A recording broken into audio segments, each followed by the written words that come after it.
이 첫 번째 질문을 하신 분은 이 사명 감당하고 싶은데 체력과 에너지가 안 따라준다 이제. 그래서 이 조금 이 질문은 제가 정확하게 이해하기가 쉽지 않았어요.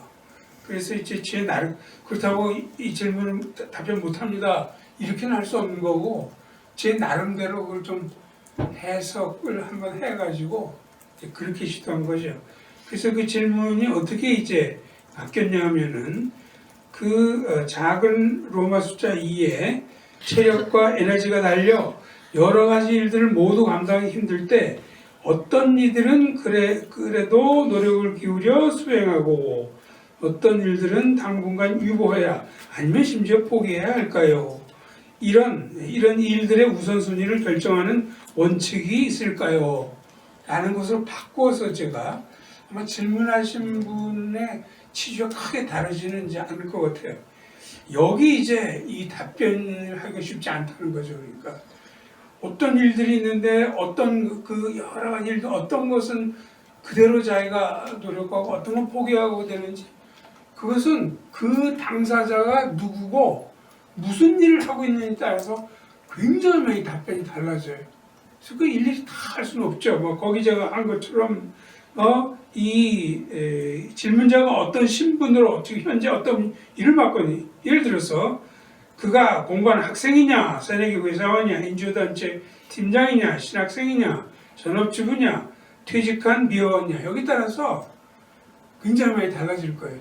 그래서 제가 취한 방법은 어느 한 일종의 직종이라든가 어느 책임 이제 거기에 국한하지 않고 이 전체를 봐가지고 이 그리스도인이 그 시간 사용 프라이어리티 소위 우선순위에 따라서 시간 사용을 어떻게 해야 되느냐 이런 제너럴한 관점에서 제가 글을 쓴 것이 있는데 그것을 별집 안에다 붙였어요. 그리스도인의 우선순위와 시간 사용 이제 이런 주제들도 말들은 많이 하지만 도대체 핵심이 뭔지 알 수 없고 그냥 답변을 들어봐도 별로 뭐 도움도 안 되고 이게 많은 이제 그런 이슈가 사안이에요. 그래서 어쨌든 그들을 좀 정리를 해놨으니까 그것을 참조하시면 좋을 것 같아요. 두 번째 질문은 실패도 하고 어려움도 느끼고 하면서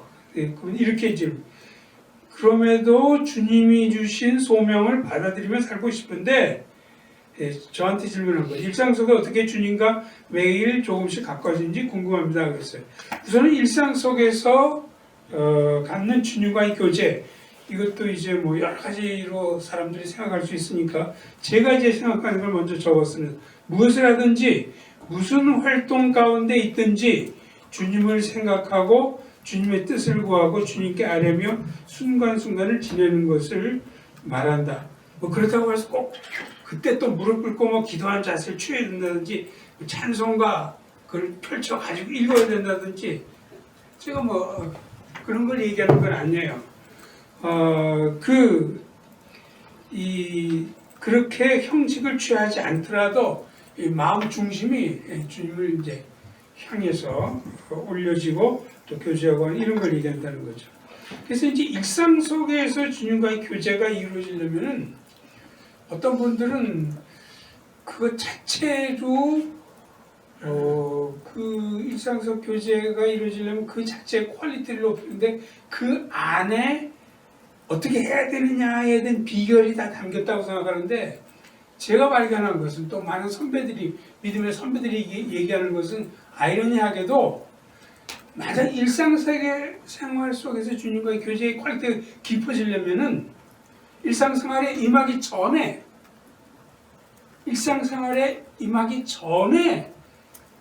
이 스피리추얼 디스플레인이 이루어져야 된다는 거죠. 그래서 이제 거기 이제 제가 적은 것처럼 아이러니하게도 일상에 들어가기 전에 자기 나름대로 말씀과 기도에 의한 지속적 경건의 훈련.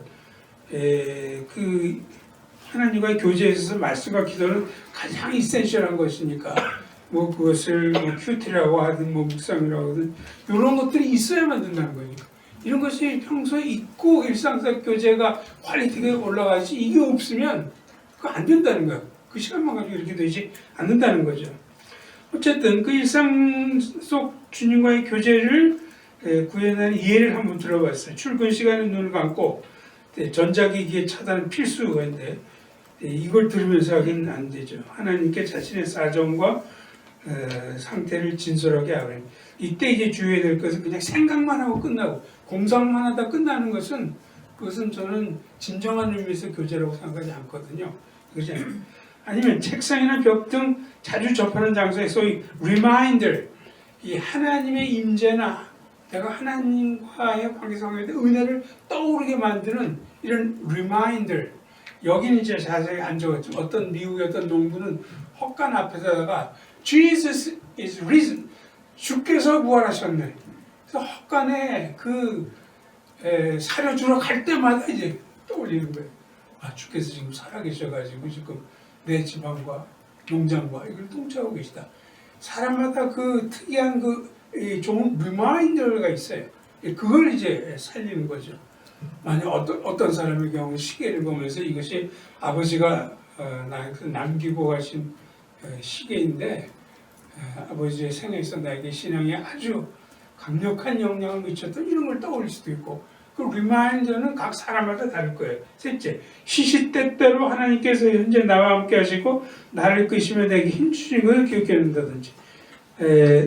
이 페이지로 가서 시간이 날 때 최근 감명 깊게 들은 설교 내용, 마음에 와닿던 선구, 심령을 깊이 찌르는 어떤 글의 대목, 뭐 이런 걸 곱씹을 수도 있겠죠. 그러니까. 자, 이렇게 하면은 매일 조금씩 가까워지는가? 그분은 저한테 그렇게 질문했어요. 저 그럴 때 매일 그걸 느끼지는 못합니다. 그럴 때도 있어요. 그러나 만약 통계를 해본다면 그렇지 않은 날이 더 많아요. 그렇게 한다고 해서 막 감동이 오고 그런 건 아니란 말이에요. 중요한 것은 3번 동그라미입니다. 그럼에도 불구하고 꾸준히가 중요해요. 꾸준히 일상 속 주님과의 교제를 계속해갈 때 장기적 견제에서 보면 분명코 주님과 가까워진다고 할 수 있고 또 그것을 느낀다. 이 꾸준히 하는 것이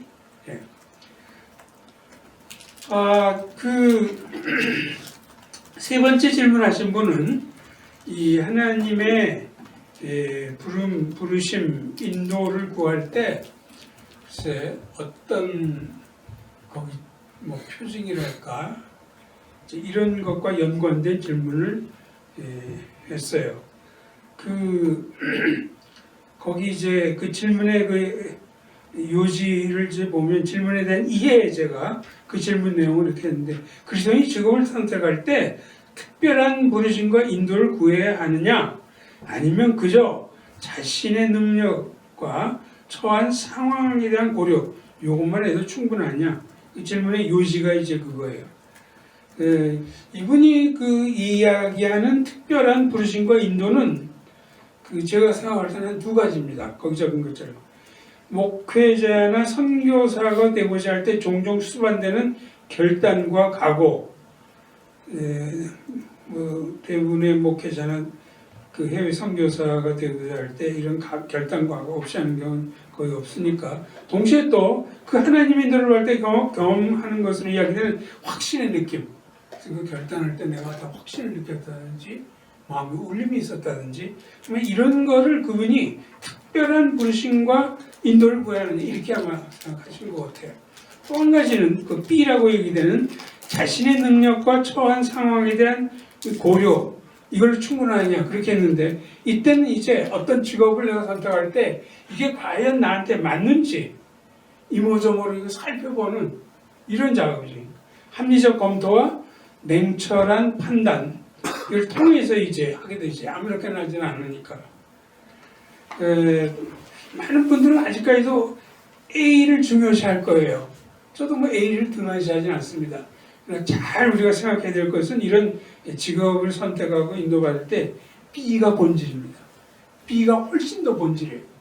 B, 거기 어떤 직업이 과연 자신에게 맞는지 이모저모로 살펴보는 일, 합리적 검토와 냉철한 판단, 이것이 본질이라는 거죠. 오히려 약간 의아심에 드는 분들이 있을지 모르겠어요. 오히려 A는 꼭 그때마다 굉장한 결단을 해야 되고 결단은 각오를 해야 되고 내가 방송국에 근무하기보다는 컴퓨터 사이언티스트로 나가게 할 때 굉장한 결단과 가고 또 거기서 그걸 할 때 어떤 확실히 느낌이 찾아오고 뭐 그럴 수 있지만 그건 부수적인 그런 건 있을 수도 있고 없을 수 있다는 거죠. 그러나 이 B는 반드시 있어야만 돼요. 이것이 없으면 그 직업을 택하면 안 돼요. 즉 자신의 능력과 처한성, 즉 어떤 직업이 과연 자신에게 맞는지 이모저 살피는 거, 합리적 검토와 냉철한 판단, 이것이 본질이라는 거죠. 그러니까. 거기에 따라서 아까 얘기한 A의 요소가 있을 수도 있고 없을 수도 있고 오히려 이것이 더 중요하다고 이야기할 수 있습니다. 사실 그리스도인치고 B, 어떤 직업이 과연 자신에게 맞는지 이모적으로 살펴보고 합리적 검토와 냉철한 판단 이걸 할 때 사실은 하나님이 여기 개입하시고 하나님이 이런 내가 이렇게 하는 것을 받아주시고 은연중에라도 정상적인 그리스도인 그거 없이 합리적 판단이 가지는 않죠. 그러니까 그렇기 때문에 B가 이제 훨씬 더 중요하다고 이야기하는 거죠. 그 다음 분은 뭐 이직, 직업 변화 거기에 대해서 질문했어요. 이분이 하신 질문 둘로 나눠집니다. 첫째 부분은 이직이나 직업의 전환 역시 소명인가? 두 번째는 그 자리에서 아마 이거는 이직을 안 하고 현재 가지고 있는 직업, 현장 이런 뜻으로 제가 이해했어요. 하나님의 나라에 기여하겠다는 다짐 자체도 소명이 될 수 있는가? 이 두 부분으로 나눠지는데 첫째 부분, 둘째 부분 하나하나씩 살펴보죠. 우선 이직이나 직업의 전환 역시 소명인가라고 질문을 하실 때 약간 여기 혼동 내지는 불확실한 불분명한 생각이 명료하신 것이 혹시 여기 들어가 있는 건 아닌가 그런 생각을 해봤어요. 그래서 제가 3페이지 거기에 이 점은 거기 보면은 우리가 세상 속에서 흩어지는 교회 이론을 제대로 하려면은 예배의식, 선교의식, 소명의식 있어야 된다. 이 소명의식이죠. 거기 할 때 나오는 기절이죠. 고린도전서 7장 17절. 소위 삶의 위치로의 소명 그렇게 나와 있죠. 여기서 소명은 말하자면 어떤 직종과는 상관이 없습니다. 삶의 위치로의 부르심, 어디로의 부르심, 그게 소명이에요. 소명은 그것이 어떤 직업 내용을 포함하지 않아요. 그러니까 엄밀하게 이제 정의가 된다면 삶의 위치 자체는 아니라는 거예요. 삶의 위치 자체. 예를 들어서 좀 더 이제 정확하게 의미 파악을 해서 가정주부로의 부르심. 여기서 소명은 뭐뭐로서의 역할을 다하는 거예요. 그 앞에는 뭐뭐로 비어 있는 거죠. 그럼 가정주부는 뭐냐? 그건 소명이라기보다는 소명의 지향점이죠. 그러니까 지향점. 이 두 가지를 잘 구별해야 됩니다. 그래서 가정주부로의 부르심할 때 가정주부는 하나님이 부르셔서 어디를 향하냐 최종점, 이 지향점이고 어디로의 부르심 그게 소명이라는 거죠. 이게 이제 정확한 그 의미의 뜻이기 때문에 이걸 이렇게 제가 하는 이유는 그렇게 안 하면 이 질문에 대해서 답을 하기가 힘들기 때문에 그래요. 그래서 C가 나옵니다.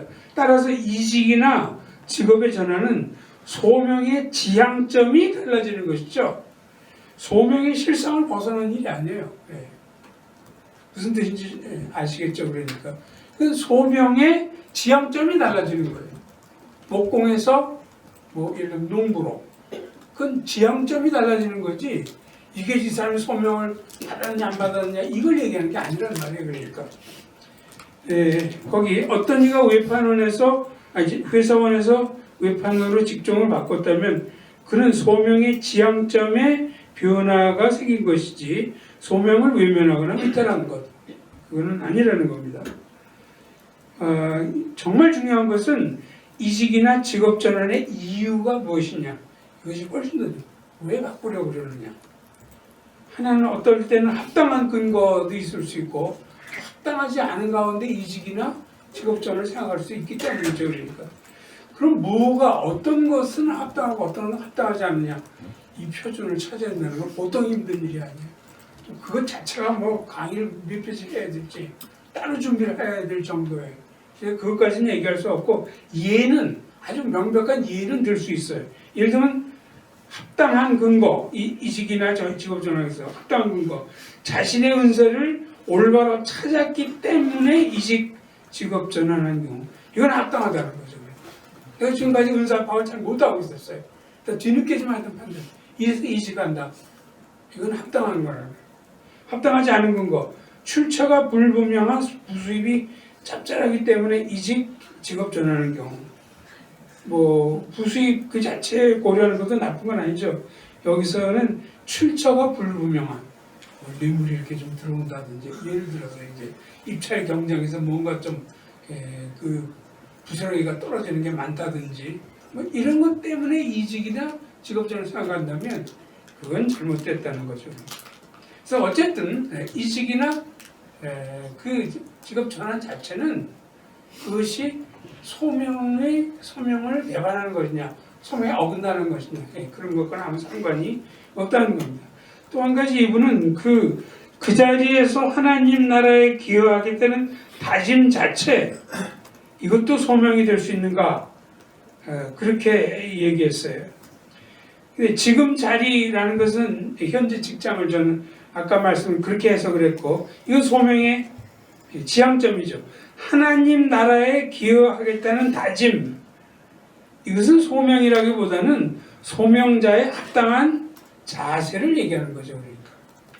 그래서 지금의 자리에서 하나님 나라에 기여하겠다는 다짐 그건 소명의 개념에 해당되는 게 아니에요. 그건 물론 좋은 일이긴 하죠. 그렇지만 이것이 소명이다. 그렇게 정의를 내리는 것은 조금 그 본래 의미에서 어긋나기 때문에 제가 지적하는 것 뿐입니다. 그 다음에 이제 또 아주 어려운 늘 나오는 이제 그런 질문이에요. 소위 구조하게 된 질문인데 성경적 가치와 충돌하는 업무를 수행할 때 그때도 내가 하나님께 예배를 드리는 게 될 수 있는가 이런 이제 어려운 질문이죠. 제가 이제 그분은 성경적 가치와 충돌하는 업무라는 걸 구체적으로 예를 들지는 않았지만 제가 생각할 때 폐기물 은폐 및 무단 방출, 허위 광고, 부당한 이윤 추구, 불공정한 입찰, 뇌물수수 뭐 굉장히 많죠. 이런 것들은 이때도 그러면 내가 정말 하나님이 예배하는 그런 자세를 할 수 있는가 하는 거예요. 구조학의 문제는 굉장히 복잡하고 어려운 문제입니다. 구조학이라는 것은 그러니까 결국 내가 원해서 악을 저지르는 게 아니에요. 나는 그렇게 하고 싶지 않아요. 그러나 회사를 다니다 보면은 나의 것을 벗어나는 일이 있어요. 상부의 지시에 의해서 해야 될 때도 있고 아니면 회사의 방침 자체가 그렇게 바뀌어가지고 내올 수 있는 거지. 그렇지만 그건 악이에요. 그럼 어떻게 해야 되느냐 이런 문제가 이제 발생하죠. 그래서 제가 별지2 책장 내 구조학의 문제에 대한 안내 지침 뭐 여기도 이제 다 모든 걸 다 적은 건 아니지만 그것을 이제 좀 참조하시면 그래도 도움이 될 것 같아서 여기서는 그 자체를 설명하지는 않고 있습니다. 자, 이 교회 여섯 번째 질문은 교회에서도 우리가 숨기고 봉사를 해야 되고 또 세상 속에서 해야 되면 이거 서로 부딪히는 수가 많잖아요. 이거 어떻게 해야 되는가? 이게 쉬운 일이 아니죠. 이 원래 강의 안에는 거기 보면 이제 두 가지 형태 평신도 그걸 이야기를 했어요. 그래서 타입 A는 세상 속의 사명을 주로 여기는 평신도. 타입 B는 교회에서 봉사하는 것을 평신도의 사명으로 여기는 그 두 유형을 원래 강의 안에 나누어 놨습니다. 그래서 그 일 자체를 볼 때 타입 A와 타입 B가 완전히 구별이 돼요. 타입 A는 거기 이제 적은 것처럼 세상 속에서 하는 일들 이런 것에 참여하는 거예요. 타입 B는 교회당의 경로에서 이루어지는 이 두 가지는 구별이 되죠. 그러나 개인의 입장에서 보면은 이 두 가지가 컴비네이션을 이룰 수 있다는 거죠. 그러니까 개인의 입장에서 보면 거기 이제 시간 사용, 집중력, 부름받은 영역 이런 관점에서 개인의 경우는 타입 A 쪽 몇 프로, 타입 B 쪽 몇 프로 그러니까 컴비네이션을 이룰 수 있다는 거예요. 그 자기 사정에 맞게 이제 자기가 이제 조정을 해야 돼요. 예를 들면 사례 1, 어떤 이는 타입 A에 90% 시간을 들이고 10%만 타입 B에 투입한다. 세상 속에서 하는 사역, 굉장히 이것이 많고 시간이 걸리기 때문에 여기에 이제 90% 그리고 교회에 인볼브하는 것은 10% 이렇게도 할 수 있고 어떤 사람은 양쪽에 50%씩 할 수 있는 그런 여건이 되는 사람도 있죠. 사례 3은 완전 반대. 어떤 이는 거의 100%의 정력을 타입 B의 사역에 바친다. 뭐 구태여 성경 예를 여기 책정했지만 안나 예수님을 만났던 안나 같은 사람 과부가 되고 나서 완전 성전에서만 산 이런 그런 타입이 여기에 해당된다고 할 수 있겠죠. 제가 볼 때 리더십 학교가 지향하는 것은 그냥 리더십이 아니고 세상 속에서의 리더십이에요. 세상 속에서의 리더십이기 때문에 아마 사례 1쪽에 좀 가까울 것 같아요. 사례 1쪽에. 그래서 세상 속에서의 사명에 집중해야 하기 때문에 교회의 참여를 많이 줄여야 할지도 모른다. 심지어 어떨 때는 그냥 주일 예배 참석하는 것으로 만족했는지 모른다. 나머지 그 시간들은 이 세상 속의 사명 감당 여기에 정력을 많이 쏟는. 나중에 뭐 나오죠. 이 목회자님은 엄청 싫어하죠. 이런 얘기 들으면 엄청 싫어하고 이제 그렇지만 어쨌든 저는 목회자 그 관점에서 우리는 그 하나님의 관점과 성경의 관점에서 이게 하는 것이 원칙이지. 그렇다고 제가 뭐 여기도 나오지만 모이는 교회가 중요하지 않다든지 목회자를 존경하지 말아야든지 그런 거는 아니에요. 그러나 이제 이 하나님의 관심사라는 관점 또 성경의 가르침의 관점에서 보면은 이럴 수가 이제 있다는 거죠. 물론 이 사례 1에 이제 해당되는 이런 걸 할 때 그러나 또 조심해야 될 것이 있습니다. 이때 세상 속에서의 활동과 임무 수행도 하나님을 향한 예배, 예배의식, 선교의식, 소명의식 그렇게 나와 있으니까 하나님을 향한 예배, 하나님의 선교에 참여함, 하나님의 소명에 반응이 확신 이게 있어야 돼요. 이거 없이 그냥 거기 1번 동그랗게 나온 것처럼 세속적 자랑과 성취를 위해서 그렇게 막 하면서 나는 세상적 인물 이걸 위해서 교회를 할 수 없다. 이렇게 되면 잘못이라는 거죠. 그러니까. 세상 속에서 이렇게 하는 것이 확실히 하나님의 사명이고 그것이 정당한 것이지만 그 임하는 사람이 그 필요하다는 거죠. 이런 것이 있을 때 이 확신을 목회자 및 교회 사역자, 청년부에서 일하다 보면 이제 청년부 구목사님이나 뭐 전도사 뭐 이런 분한테 겸손히 표명할 수 있어야 돼요. 너무 또 뭐 달려들듯이 그러지 말고 겸손하지만 자기 그렇게 이제 하라는 거죠. 그런데 그 타입 A에 얼마 시간 보내고 타입 B에 이 참여 비율이 고정되어 있는 건 아닙니다. 예를 들면은 처음 어떤 학생이 PhD를 하는 학생이라면 맨 처음에는 그 제너럴하게 이렇게 공부를 하다가 박사학위 논문을 리서치를 하고 막 전국으로 돌아다녀야 되고 논문 쓸 때까지 2, 3년 동안 그때는 완전히 컨버런션이 달라져요. 그럴 때는 할 수 없이 그냥 주일 예배에 참여하는 거면 할 수 없을지 몰라요. 근데 그 시도 다 끝나고 만약 어느 다행스럽게 전임 교수로 그때는 또 컨버런션이 달라질 수 있어요. 그러니까 그래서 이것이 한번 딱 정해지면 평생 그렇게 해야 된다 이런 뜻이 아닙니다. 그건 얼마든지 이제 컨비네이션은 바뀔 수 있다는 거예요. 그 흩어지는 교회가 막막하게 느껴진다. 이게 7번 질문을 하신 분의 내용에 나옵니다. 그래서 일상에서 흩어지는 교회를 어떤 모습일까요? 이렇게 질문했거든요. 그렇다면 이제 여기서 흩어지는 교회의 그 명확한 데피니션을 좀 더 확실하게 규명할 필요가 있겠죠. 그래서 우선 그 교회는 건물이나 장소가 아니고 하나님의 백성 그리스도 개개인의 집합체이다. 교회가 건물이나 장소가 아니고 하나님의 백성 사람들이다라는 것은 직접 진술은 없지만 사도행전 12장에 보면 베드로가 옥에 갇혔을 때 그때 그 사건을 묘사한 걸 보면 알 수 있어요. 12장 5절에는 베드로는 옥에 갇혔고 교회는 그를 위하여 간절히 하나님께 기도하라. 만약 교회를 건물이나 장소로 생각한다면 되게 이상하죠.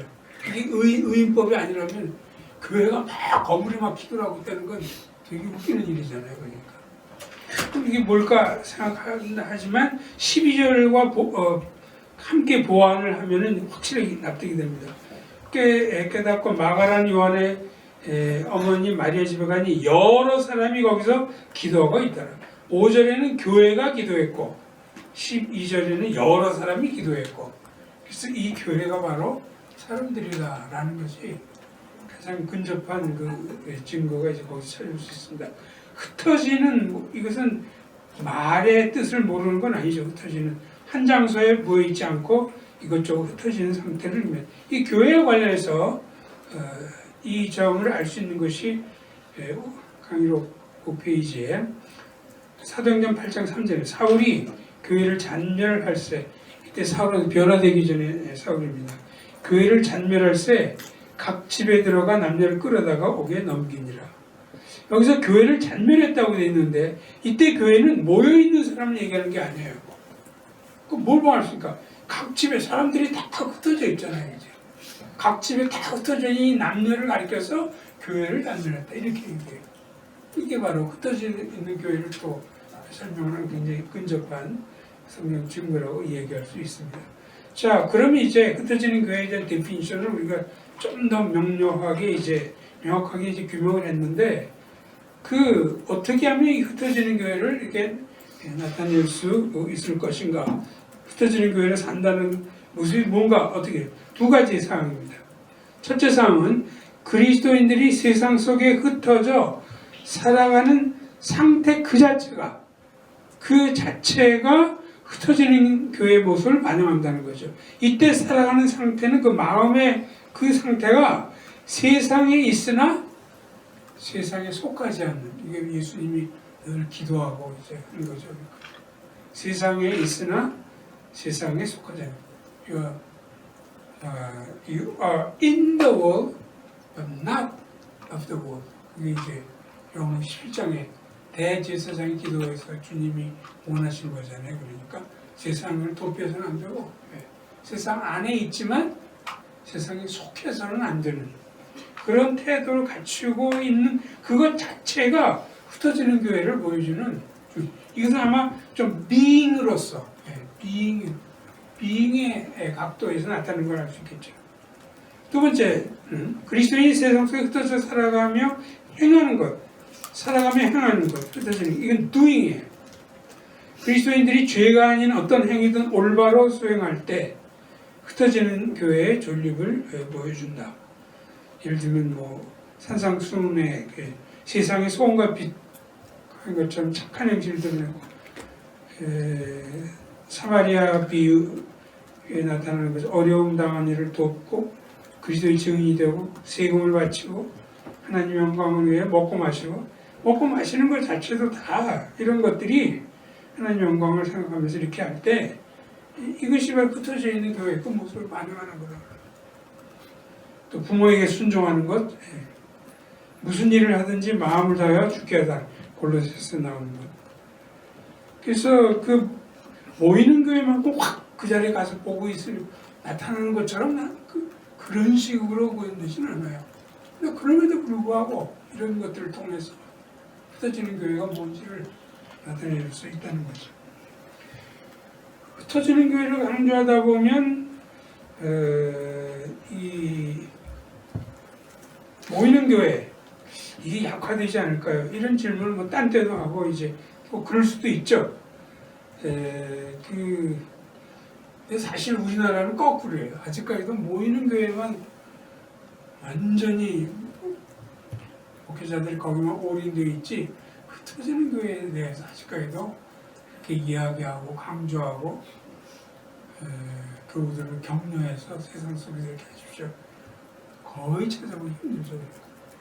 그래서 당분간은 계속 우리가 흩어지는 교회를 좀 더 많이 강조해야 될 것 같아요. 서양의 경우는 다릅니다. 서양의 경우는 모이는 것 그 자체를 하지 않아서 점점 좀 유럽 교회들이 다 그렇죠. 그런 데서는 모이는 교회도 굉장히 많이 강조를 해야 될 거예요. 예. 그러나 우리나라는 좀 다르다. 그러나 지금 제가 여기서 이 두 가지 규정 이걸 설명하는 것은 이상적인 관점, 이상적인 관점에서 볼 때 어느 나라의 한 실정을 이야기하지 않고 이상적인 관점에서 볼 때 세 가지 정도의 방침이 필요하다 이런 생각이 듭니다. 첫째, 모이는 교회와 흩어지는 교회가 함께 강조되어야 하고 둘 사이의 균형이 맞아야 함을 이게 교회의 최우선적인 모토로 상정입니다. 만약에 이제 뭐 그런다고 모든 게 해결되지 않지만 교회마다 가보면 뭐 앞에 이렇게 있잖아요. 매일 성경 읽자, 뭐 어디 하자, 뭐 민명 전도하자 이런 것만 있는데 거기 정말 우리 모인 교회와 흩어지는 게 다 같이 중요하다. 그런 거 적혀 있는 교회 봤어요. 아주 제가 몇 교회는 봤어요. 주보에도 그런 것이 나와요. 그렇기 때문에 이것을 아주 교회의 중요한 모토로 정하고 목회자도 동의하고 교우들도 동의하는 이게 제일 첫째 방식. 둘째, 모이는 교회에서 목회자가 유념하여야 할 바. 모이는 교회는 모이는 교회 자체만을 위해서가 아니라 오늘하고 주일 예배 열심히 잘 나오십시오. 헌금 열심히 하십시오. 그 모이는 교회에서 하는 주일학교 봉사 좀 제발 좀 해주세요. 모이는 교회 자체를 위해서도 물론 해야죠. 그러나 동시에 흩어지는 교회를 위한 것도 모이는 교회에서 목회자가 얘기를 해야 된다는 거예요. 세상 속의 사명을 제대로 감당하기 위해서. 더 구체적으로 얘기한다면 예배, 교육, 봉사, 교제, 교회에 대해서 하는 요것에만 가르침이 전부 거기에만 급급하지 않고 흩어지는 교회가 뭐고 어떤 목적을 가졌고 가르쳐야 된다는 거죠.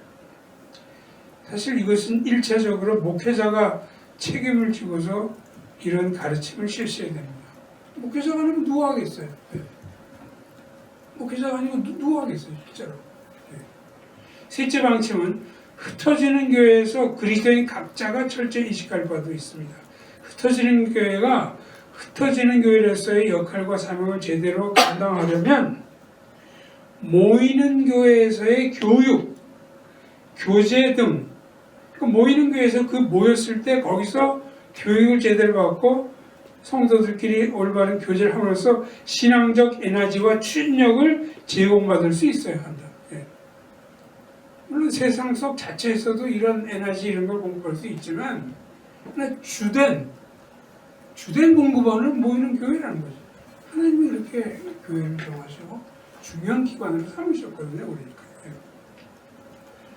그래서 흩어지는 교회에서 경험한 어려움, 의문점, 문제점 해결되지 않는 이런 걸 가지고 모이는 교회에 와가지고 어떻게든 거기서 해결을 받고 거기서 서로 쉐어링도 하고 여러 가지 목회자의 이런 강조점 교육도 하기도 하고 해가지고 영적 재충전을 공급받도록 해야 한다. 그래서 그리스도인 각자는 이런 기대감을 가지고 모이는 교회에 참석해야 한다.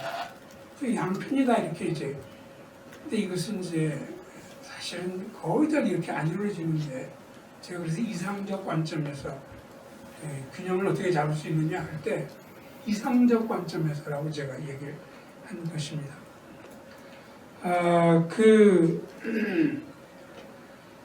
지금 그 9번 질문을 하신 분은 모이는 교회에서 굉장히 과도하게 요구를 하잖아요. 그러니까 뭐 누구나 다 경험하시는 거죠. 주로 이제 목회자의 이제 경우는 모이는 교회에 열심히 나와야 되고 코로나 이전에는 더 심했고 거기에 우리 신앙이 다 달려 있는 것처럼. 그래서 뭐 우리는 일주일 동안 주일 한 번 들을 예배를 어떻게 잘 드릴지를 위해서 준비하고 이런 식으로 해서 모든 포커스를 그 모이는 교회에만 이렇게 맞추는지 이런 경우 또 실제 에너지를 많이 과도하게 요구하고 그러니까 뭐 주일 예배뿐만 아니라 새벽 기도회 또 주중 예배 여러 가지 특히 이제 이 장로 권사 이 중직자들에 대해서는 그 프레셔가 엄청나게 크죠 이제. 근데 실제 목회자는 그렇게 욕을 하지만 우리 교우들 세상 속에서 살고 있는 교우들의 사정은 그렇게 간단하지 않죠. 아까 남은 타입 A 평신도, 타입 B 평신도로 굉장히 세상에서 하는 일이 많다는 거예요. 거기서 그 주님의 삶을 가면 제가 저 작은 교회 사역할 때 인volved됐던 그 전재중 변호사라는 분이 있는데 그분은 법률 사무소 자체가 소명이에요. 그리고 신학교육을 따로 받지 않았지만 굉장히 성경도 많이 알고 정신도 올바르고 설교도 상당히 잘해요. 이런 분은 막 교회 너무 많이 붙잡고 있을 필요가 없어요.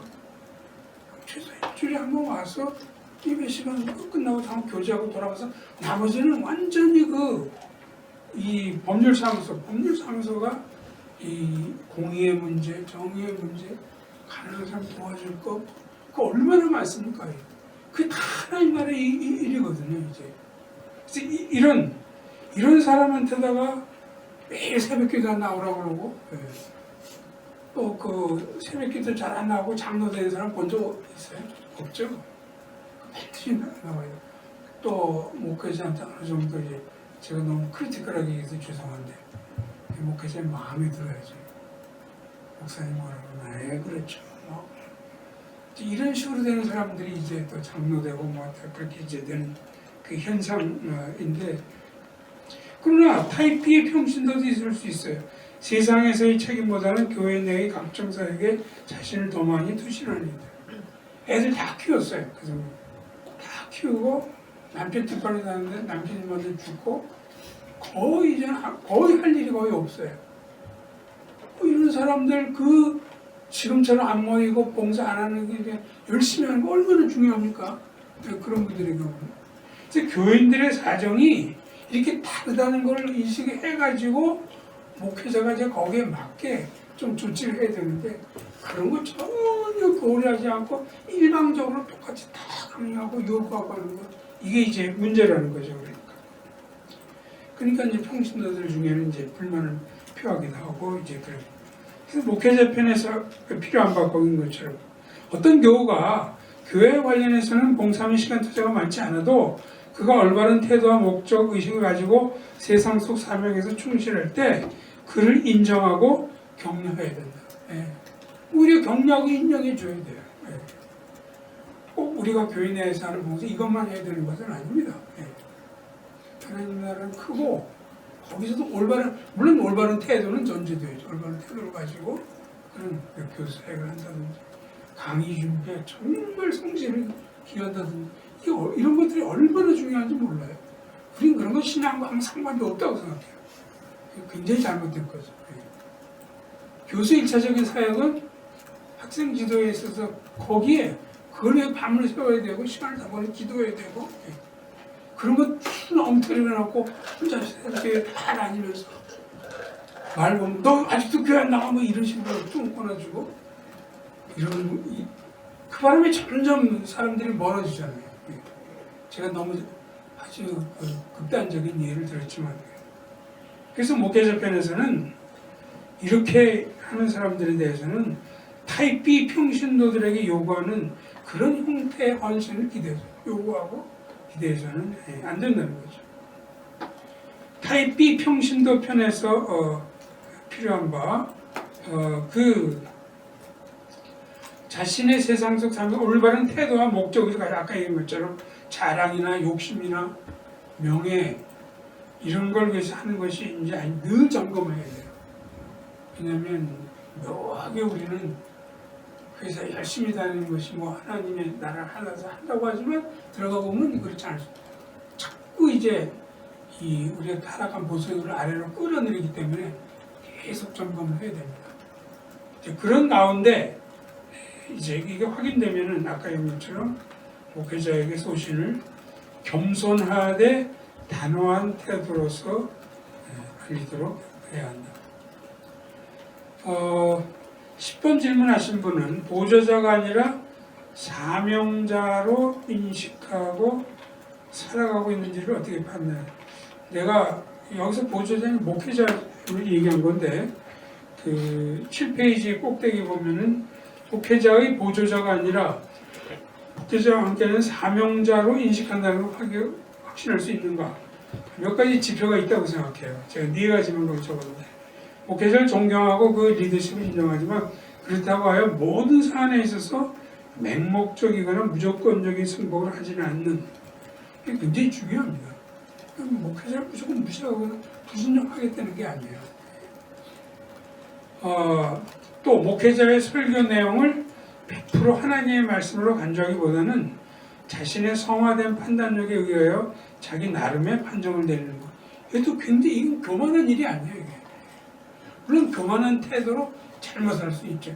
에이, 목사가 뭐 아무것도 모르면서 또 뭐 예화에 또 물리학 예를 들어 뭐 이렇게 그렇게 잘못될 수도 있죠. 근데 그것이 아니면 얼마든지 어떤 것이 참된 것인지를 목회자의 설교 100%가 다 무한 성경 말씀처럼 그런 게 절대 아니거든요.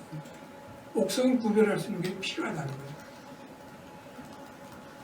또 교회 내에서 3번 동그라미 헌금, 교회 봉사 등의 책임을 감당할 때 내가 이걸 왜 이 책임을 감당할까? 목사님께 순종해야지. 물론 그것도 필요해요.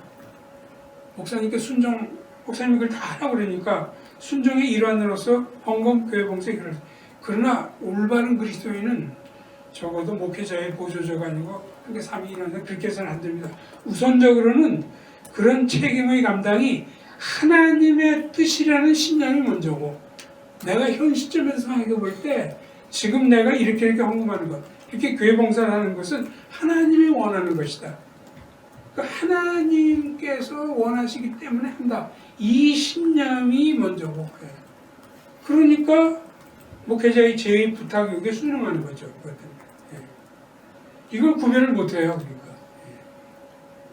또 실제 세상 속의 삶에 임할 때 예배의식, 선교의식, 소명의식을 가지고 하는 것. 이게 이제 보조자가 아니라 사명자로 인식한다는 거예요. 근데 이걸 위해서 회복할 수 있는가, 뭘 할 수 있는가, 저는 거의 부정적이에요. 목회자들이 먼저 하려고 그러지 않으면 안 되거든요. 굉장히 부정적이고 비관적이긴 하지만 힘들다. 현재 상황에서. 11번째, 주일학교 교사 또 교회봉사 지치는 이런 사람들 전 4단계. 첫째는 청년부 가운데 이제 교회봉사 문제 이렇게 올 때 역시 또 목회자들이 이렇게 하지를 않지만 그러나 이제 역시 좀 이상적인 관점에서 이제 본다면은 그 사람들을 무조건 막 잡아 끌어가지고 막 괴롭히듯이 시켜서는 안 되고 첫째 단계는 적합한 대상 추리기. 모든 청년들에게 무조건적으로 교회 봉사를 요구하기보다는 그 가운데 적합한 대상을 골라내는 것이 합리적이다. 그래서 청년들과 대화를 이렇게 하고 어느 정도 기꺼이 하고자 돼 willingness 이걸 가진 사람만이 이제 봉사에 투입하는 것이 좋다는 거죠.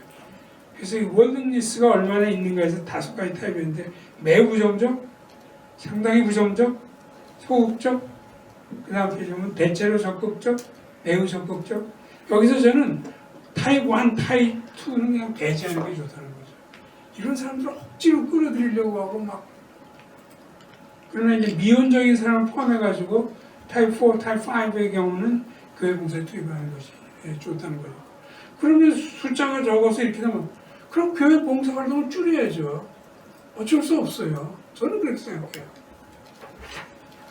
두 번째, 둘째 단계는 오리엔테이션을 실시해야 됩니다. 이때부터는 봉사 가운데서 주일학교 교사 거기만 집중해서 우선은 그런 이거 없이 하는데 왜 봉사를 해야 하는지 이런 걸 전혀 설명을 안 해요.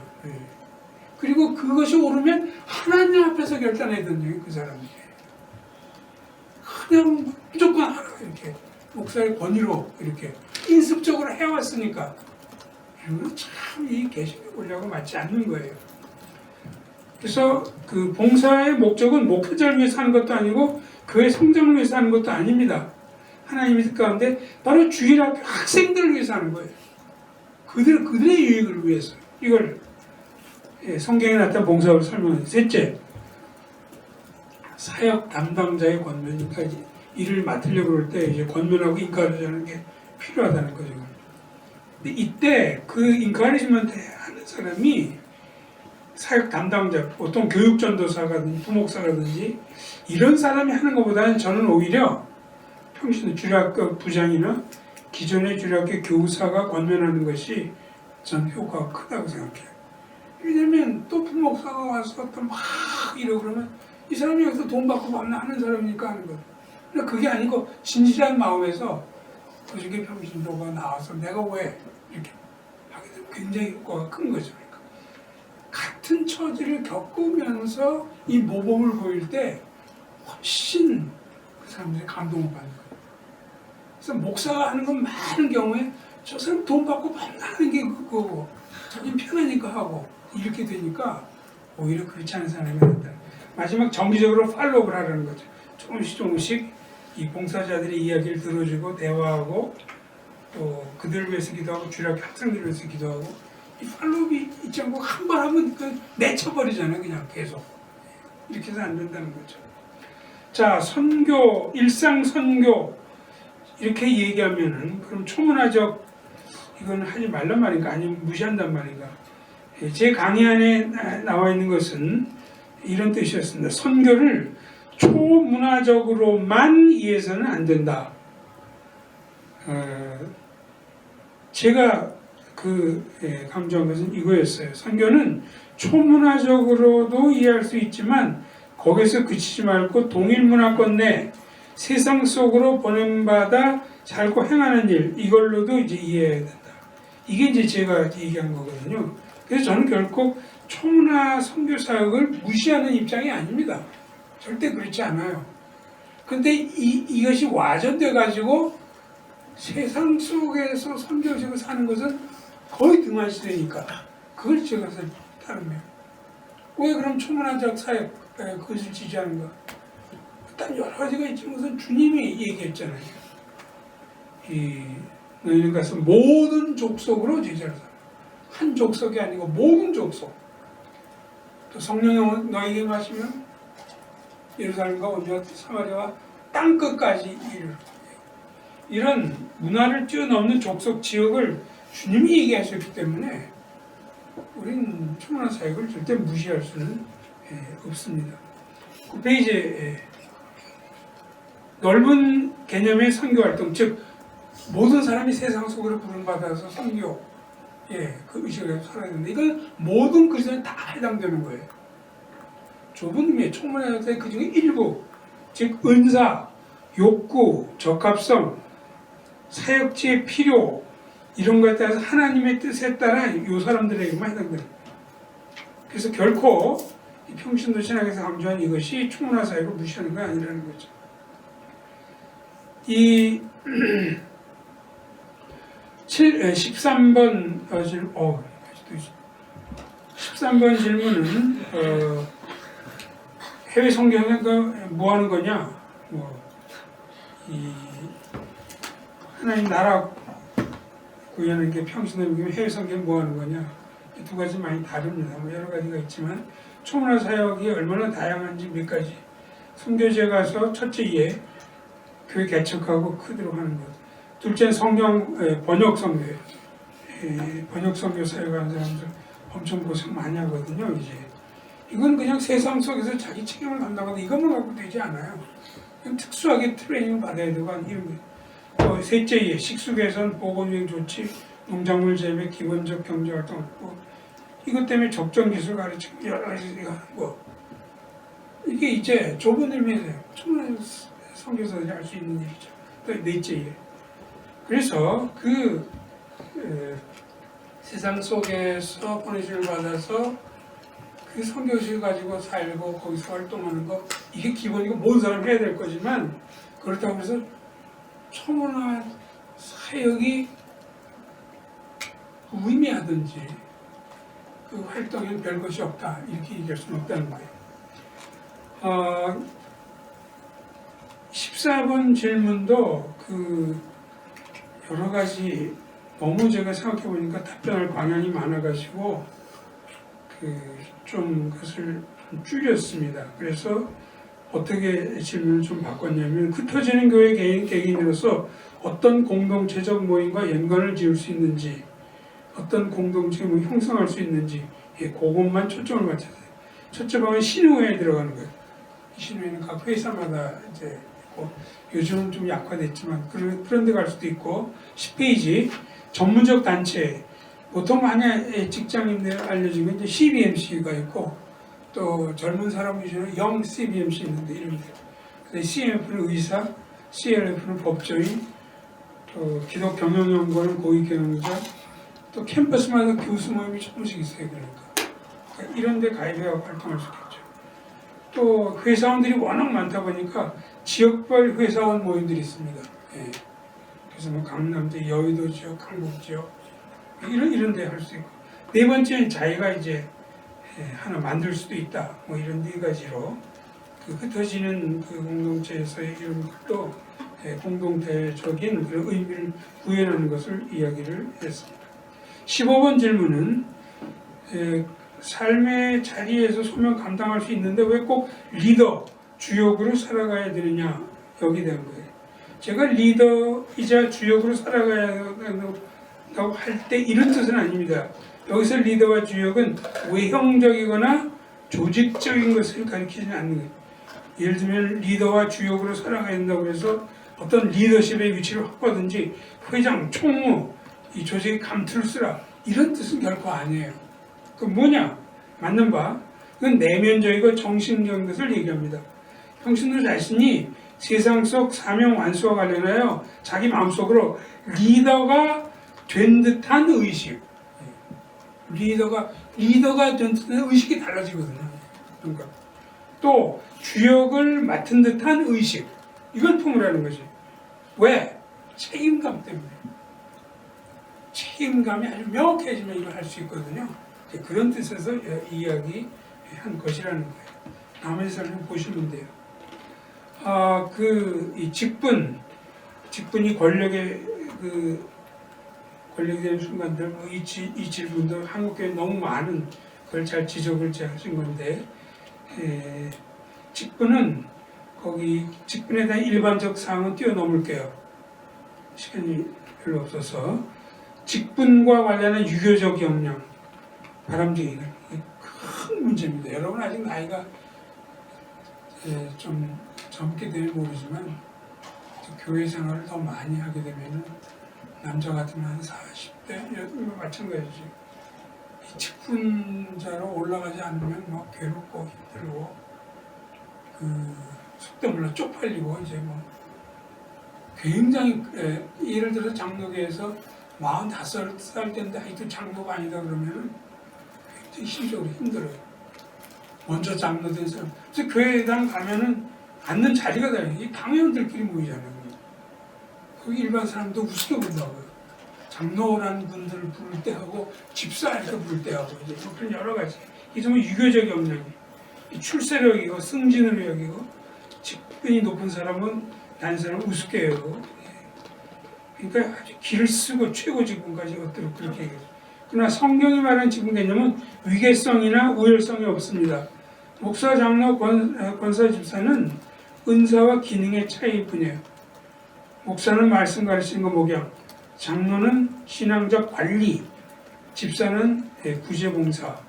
그래서 하는 일, 은사 이것 차이 이것이 계급의 차이나 우열의 차이는 아니라는 거죠. 그래서 어떤 사람은 자신의 은사가 집사에 해당되는 은사이기 때문에 평생 집사로 남을 수도 있는 거죠. 그런 사람들이 꽤 있어요. 서양에는.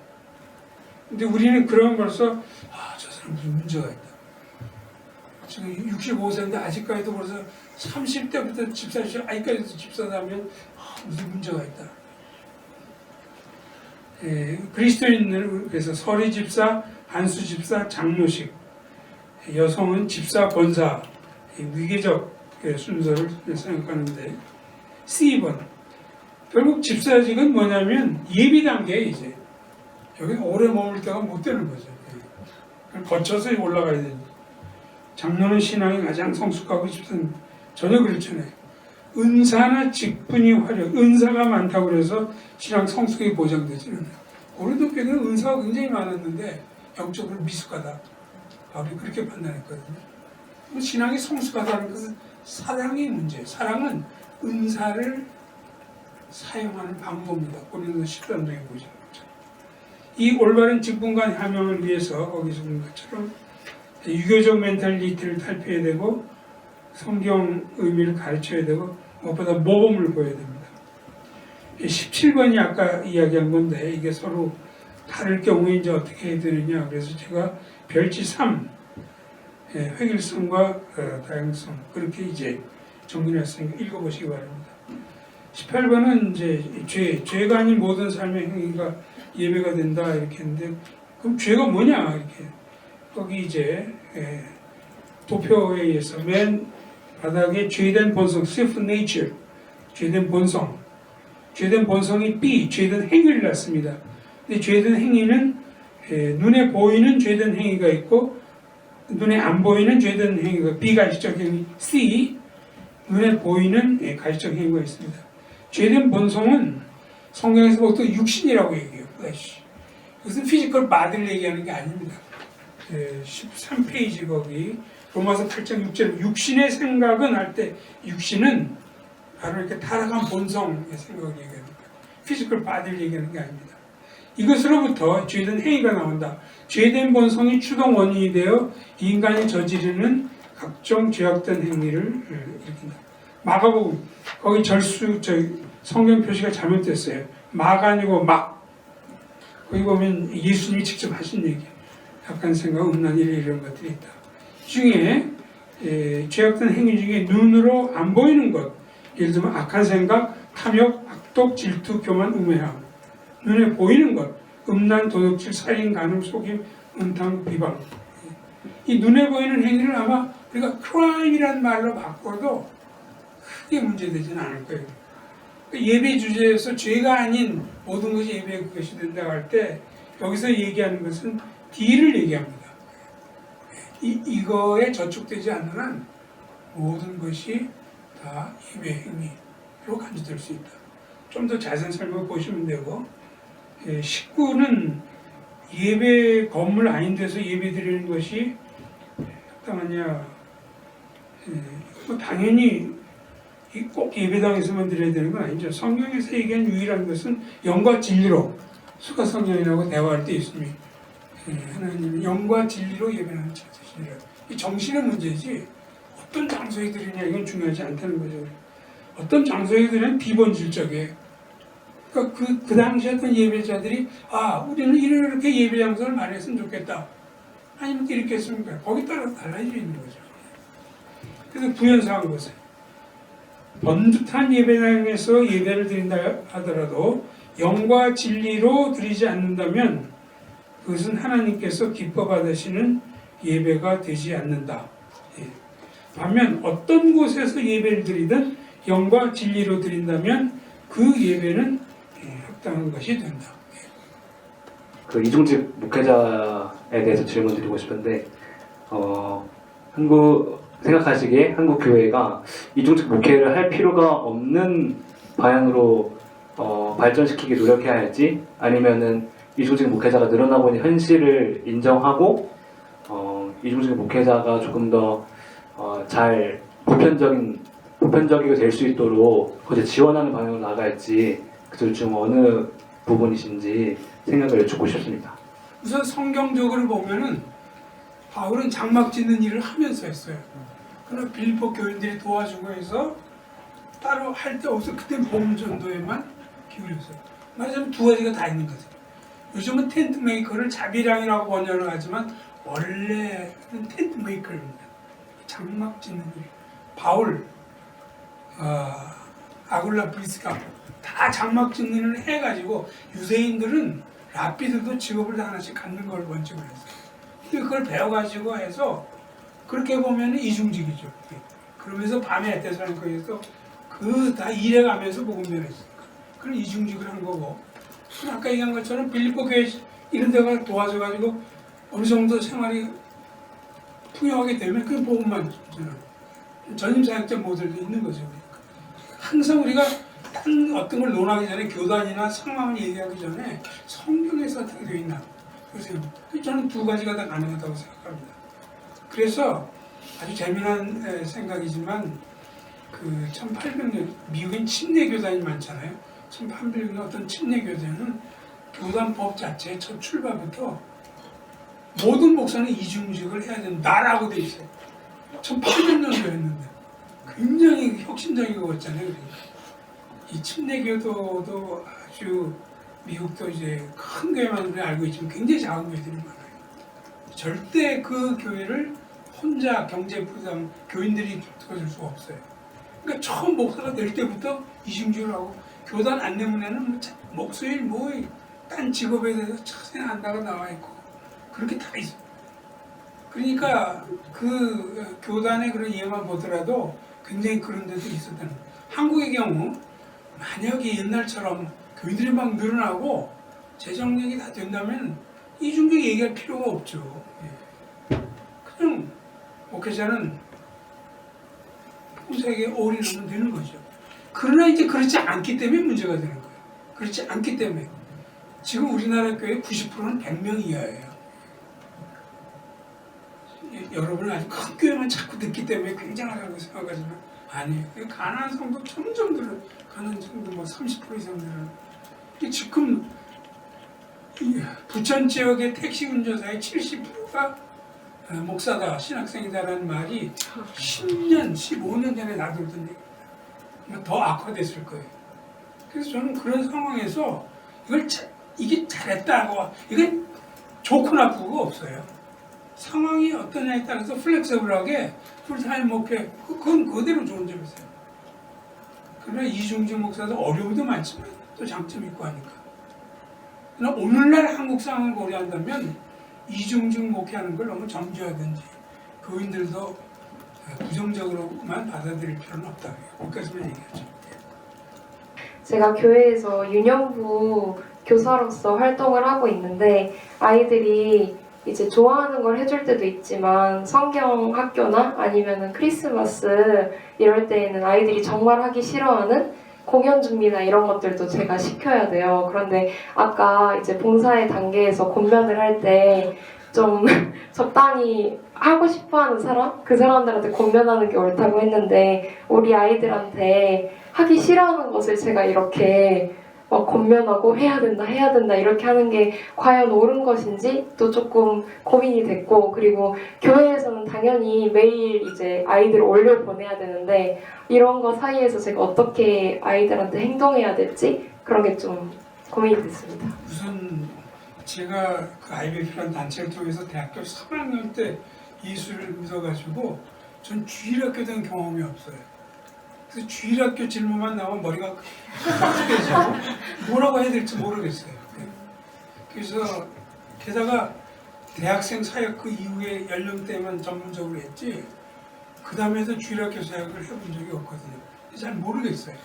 그러나 이제 한 가지 차이는 아까는 청년들을 대상으로 해가지고 설득도 가능하고 이런 나이에 대해서 얘기한 거고 주일학교 아이들도 물론 우리가 설득하는 노력해야 되지만 그것보다는 좀 더 그 선생이나 이런 분들이 자기 주관을 가지고 이제 이끌어가는 것이 좀 더 필요. 나이가 점점 들수록 선생의 역할은 점점 줄여야 돼요.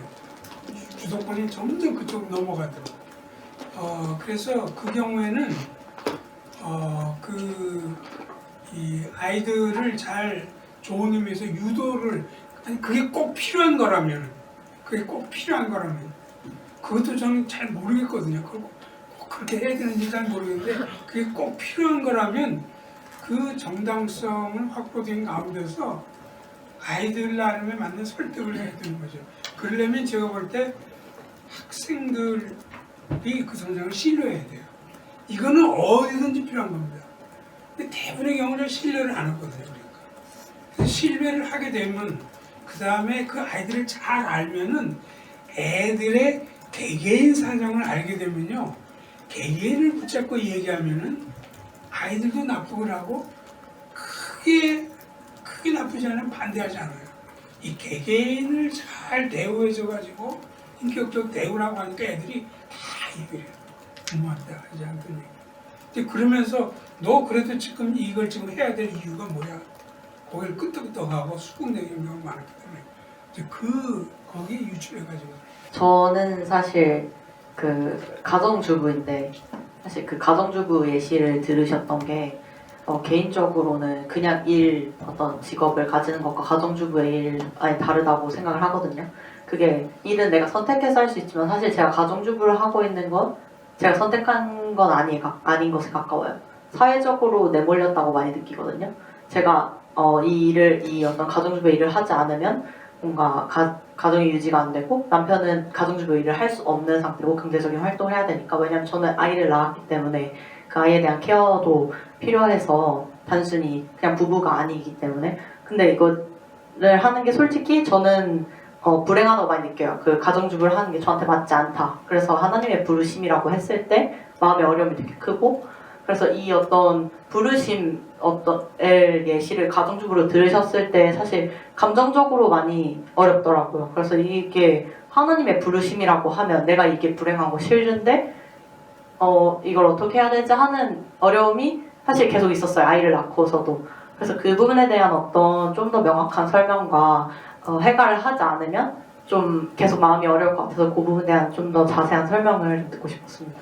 마르틴 루터가 이제 모든 그 플레이스 인 라이프, 삶의 위치 그걸 이야기했을 때 모든 것과 만약 아들로서의 그 아들 같은 위치, 그것도 그 삶의 위치를 보거든요.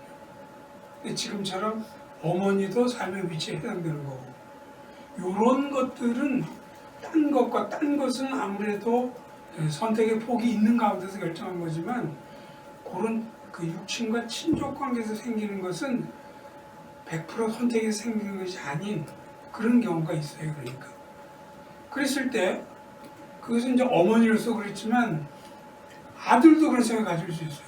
왜 당신이 나 같은 걸 낳아가지고 뭐 내 품을 내가 원해서 당신 아들 됐어? 그러니까 난 불만족하고 뭐 여기에 이 소명에 해당하지 않아. 그럴 수는 없는 거 아니에요. 그 육친 관계에서 형성된 플레이스 라이프의 경우는 좀 예외적이라는 거죠. 딴 그 선택권이 주어져서 된 것과 그 경우에는 내 선택을 안 했다는 한 가지 이유로 그것을 거부할 필요는 없는 거죠. 그러니까. 그래서 이제 그런 경우는 그 이제 당사자가 아닌데 이렇게 말하기가 당신 입장에서 쉽겠죠. 이제 그럴지 모르지만 그 하나님께서 생육하고 번성하라고 하셨고 인구가 늘어나니까 이제 그것도 뭐 잘 안 받아들이지만 어떤 것은 필연적으로 그렇게 해야만 하는 것들이 있어요. 내가 원하지 않더라도 저는 그것이 이제 비혼도 많고 이제 그렇지만 특별한 일이 없는 한 이제 결혼하는 것, 또 자녀를 낳느냐 안 낳느냐 이것도 요즘처럼 세대의 풍습을 쫓아가면서 자녀를 거부하고 경제적으로 어렵기 때문에 이해는 하는데 그 이유 하나만으로 자녀를 안 낳는 거 이런 것들은 적어도 그리스도인으로서는 좀 하나님의 법도에 완전히 맞지 않는다고 생각해요. 근데 저는 이게 단순히 어떤 뭔가 이렇게 정해졌다라는 이런 느낌보다 사회적인 영향이 되게 크다고 느끼는데, 지금 남편이 아이를 보고 제가 여기 와 있는데 남편은 오히려 하루 종일 집에 있으니까 행복하다라고 보냈는데 저는 하루 종일 아이랑 집에 있을 때 불행했거든요. 그러니까 오히려 그게 남편한테는 그게 더 맞는데 그 제가 아이를 낳고 회복하는 시간에서 뭔가 양육하는 과정이 필요했기 때문에 제가 집에 있을 수밖에 없었고, 남편은 그 과정 동안에 돈을 벌어야 했기 때문에 사회적인 어떤 환경에 의해서 아이를 돌봄을 할 수 없었고, 왜냐면 돌봄을 할 수 없는 것 자체도 남편이 되게 불행했어요. 어려워했어요. 그래서 경제적인 걸 해야 했고, 그러니까 서로의 어떤 원하는 것과 잘할 수 있는 것과 이런 것이 다른데 우리가 그것을 할 수 없었고, 그게 이게 약간 그냥 제가 어머니가 됐다는 게 불행한 게 아니라 그런 어떤 역할의 면에서 부르심으로 그냥 이걸 받아들였을 때 그게 알겠습니다. 과연 하나님의 부르심인가? 예, 사실 그 두 가지를 구별했는데 벌써 이미 좀 말씀하셨네요. 어머니가 된 것, 이것은 내가 원해서 된 것이 아니고 어쩔 수 없이 된 거죠. 그 아이가 태어나면 내가 어머니가 되는 거니까. 아이가 태어나는데 나는 어머니가 아니야, 이쪽을 택할 수는 없는 거죠. 그것과 자녀 양육의 문제는 전혀 별도의 문제예요.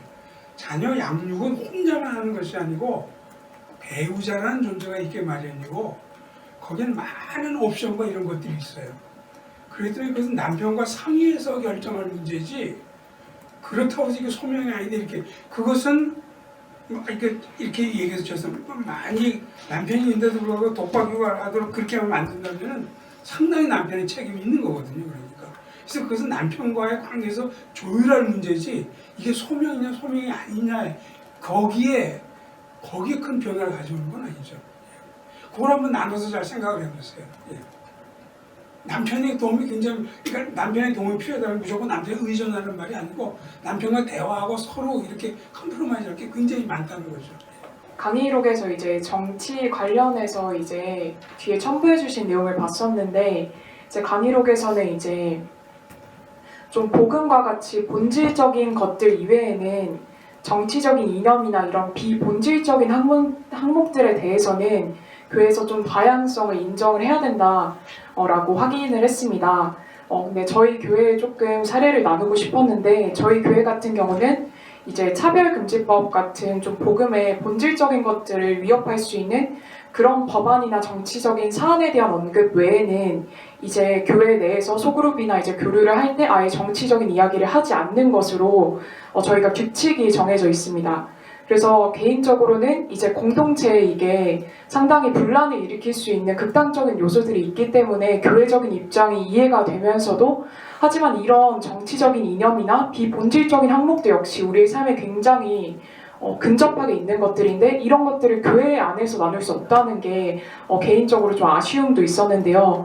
그래서 제 질문은, 교회가 정치적인 영역을 포함해서 이러한 비본질적인 부분들을 지혜롭게 나눌 수 있는 공동체가 되려면 좀 어떤 방향으로 나아가야 할지, 그리고 아니면 저희 교회와 같이 그냥 이런 것들에 대해서 조금 선을 정해두는 것이 올바른 방향인지 의견이 궁금했습니다. 예, 그 교회에 와서 그런 얘기를 안 나도록 하는 것은 이상적인 건 아니에요. 차선으로 택한 겁니다.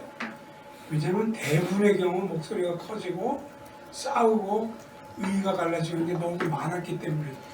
그러나 우리가 성경에서 얘기하는 형제 자매 이런 것들이 좀 더 제뉴인해지고 좀 더 성숙할수록 그런 것도 나눌 수 있어야 되고, 나누는 것이 좀 틀렸다고 생각하지는 않아요.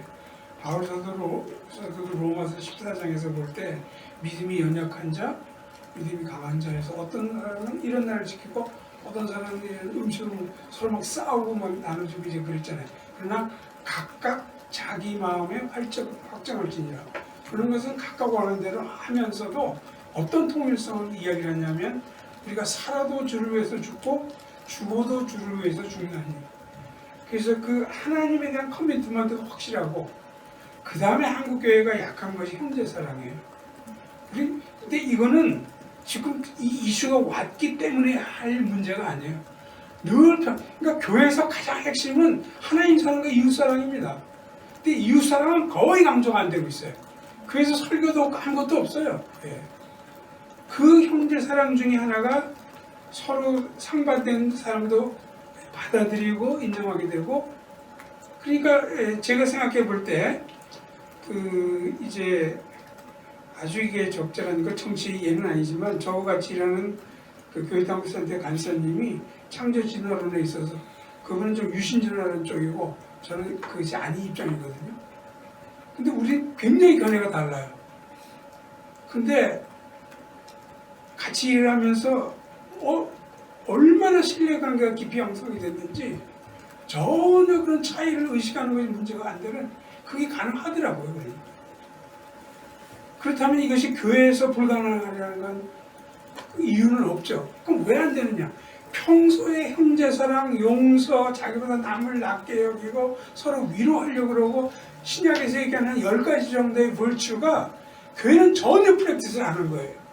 목사들부터 서로 부먹하고 싸우고 그런 가운데서 그런 풍토가 구성되지 않았기 때문에 더군다나 여기서는 안 살 수가 없죠. 그러니까 이상적인 거 가능합니다. 쉬운 건 아니지만 저는 그렇게 생각합니다.